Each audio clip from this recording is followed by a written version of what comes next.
Salut! Ombrer un dessin peut être complexe quand tu n'as pas de méthode et c'est nécessaire si tu veux donner du volume à tes œuvres, à la fois dans le dessin et dans la peinture plus tard. Alors dans cette vidéo, je vais te montrer comment ombrer un crâne facilement, c'est-à-dire de le mettre en volume avec un jeu de valeurs différents. À savoir que le problème de beaucoup de débutants est de vouloir tout ombrer avec des dégradés partout.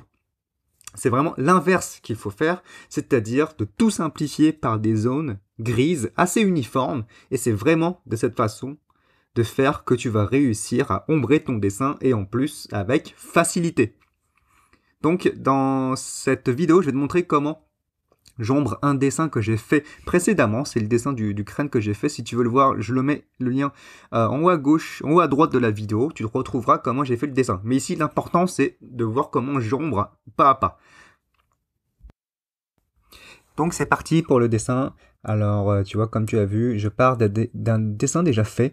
Je m'assure de bien avoir un trait propre déjà avant d'ombrer. C'est extrêmement important parce que plus tu auras des zones nettes, claires et précises, plus ça sera simple de remplir les zones et par conséquent d'ombrer avec une plus grande efficacité. Ici, comme tu peux le voir, et comme tu vas le voir plutôt, je vais ombrer d'une seule nuance, un peu claire. Ici, c'est parce que c'est une démonstration, normalement j'y vais un petit peu plus foncé, mais j'aimerais te montrer une manière d'aller beaucoup plus douce, d'une manière beaucoup plus douce dans les valeurs, et ce qui fait que tu vas risquer avoir moins d'erreurs. Et la base de toute ombre, c'est que soit c'est lumineux, soit c'est dans l'ombre, soit l'un, soit l'autre. Et par conséquent, au début, ça sera avec une seule valeur d'ombre que tu vas faire. Et c'est vraiment ça, la réussite d'un dessin, c'est déjà une silhouette claire, nette et précise. Par conséquent, on doit avoir des ombres simples et distinguables facilement. Et c'est ensuite, tu vois, qu'une fois que j'ai tout ombré, que là, je recule un petit peu, pour avoir du recul sur mon dessin, que j'accentue les zones d'ombre, tu vois, ce qui permet de donner du contraste et surtout du volume et rendre un petit peu les ombres plus intéressantes, on va dire. Et tu vois, je vais dans la valeur, par exemple, dans les creux de l'orbite de l'œil, dans la narine et aussi au niveau de la mâchoire, l'intérieur de la mâchoire. Tu vois, c'est très très sombre et ce qui permet de justement donner tout le volume à cette tête. Ensuite, je rentre progressivement et je saute une petite étape, mais tu vois, j'ai surtout contrasté de plus en plus le jeu d'ombre. Et ce qui fait, c'est que ça ressort vraiment tout ce qui est lumineux dans la zone de lumière et on a vraiment un semblant de volume de 3D là, à ce moment-là.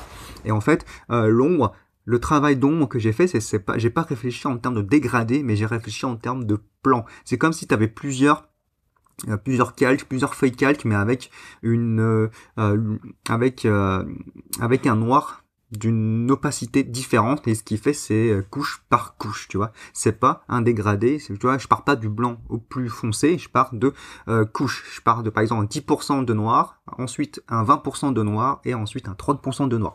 Plus tu schématises, tu segmentes tes valeurs de gris, et c'est-à-dire jusqu'au noir, plus c'est plus simple pour toi à la fois dans l'observation, dans la décomposition de l'ombre et donc dans la reproduction du nombre et du volume. Et ça, c'est vraiment la base de la mise en volume. Et si tu as apprécié cette notion du dessin, abonne-toi à cette chaîne pour recevoir d'autres vidéos qui vont arriver prochainement. Et j'aimerais bien parler plus tard justement de la décomposition des valeurs, mais d'une manière beaucoup plus théorique. Ensuite, tu vois, je continue, ici, tu vois, j'ai déjà ma base d'ombre, le volume marche en tant que tel, mais je vais faire une passe de composition par les valeurs, c'est-à-dire que je vais accentuer des zones par un choix artistique, hein. Là, je me détache assez pas mal quand même du modèle, et je décide de donner plus de graphisme, de rendre les ombres beaucoup plus graphiques et donc d'avoir quelque chose de beaucoup plus schématique, et c'est mon style en fait. J'ai bien tendre, on va dire, le trait, et ce qui fait que mon style est beaucoup plus, on va dire, assuré. De cette manière-là, ça me permet de me détacher de la photo avec le travail des ombres, et voilà, moi je trouve beaucoup plus artistique, et de la même manière c'est plus facile plus tard pour toi si tu fais la même manière que moi de passer à la peinture, parce que la peinture c'est pas la difficulté de la couleur, des mélanges de couleurs, c'est la difficulté de rendre les valeurs exactes et par conséquent les ombres. C'est toujours ça, et en fait c'est pas à cause des couleurs. Souvent les peintres ils reprochent de pas maîtriser la couleur, mais en fait ce qui est mauvais chez eux, c'est entre guillemets, c'est pas vraiment mauvais, mais ce que je leur reproche, c'est de pas connaître la valeur. Et par conséquent leurs peintures seront toujours plats, et alors contrairement à toi, il y aura plus de volume si tu auras travaillé ces bases. Voilà, j'espère que tu as apprécié cette vidéo-là. D'ailleurs, si tu veux aller plus loin, d'apprendre beaucoup plus, d'une manière beaucoup plus sérieuse, gratuitement bien sûr, il y a un petit lien en description.